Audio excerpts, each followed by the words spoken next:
Hi, Stacy. Here's your finals. And then, like I said in my first message to you, I don't see a significant difference in light quality. I mean, there's a change in the direction of the light, but the quality of the light hasn't changed very much between these two images. You know, it's still direct. It's still hard. We really just have different sort of abstract shadows across the face of this really beautiful structure that you found to photograph.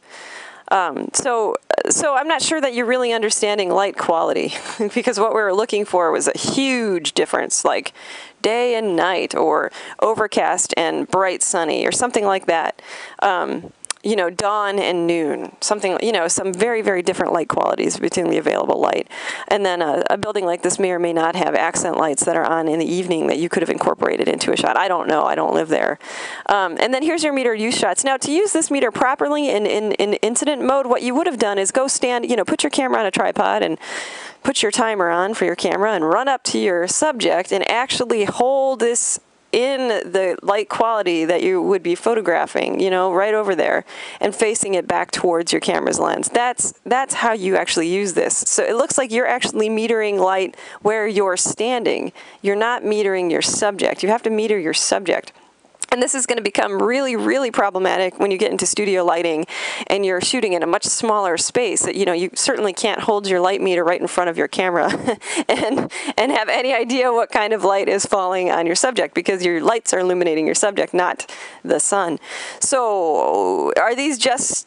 What are these? Are these really how you're using your meter? Because I'm surprised to see that your exposures are actually so consistent and good, if that's the case. Because I don't see any exposure problems on your contact sheets. As a matter of fact, they all look great. Your exposures to your compositions are all very nice too. Nice choice of the wide angle lens, by the way. That looks beautiful. So that's really my take here. I think that both of your final images are lovely. I think the compositions are great. The exposures are very nice. I'm really enjoying the strong, very level parallel lines down here, you know, juxtaposed against this thing that's going on up here. I think, and then this tree adds a little bit of organicness to the whole thing. It's really nice.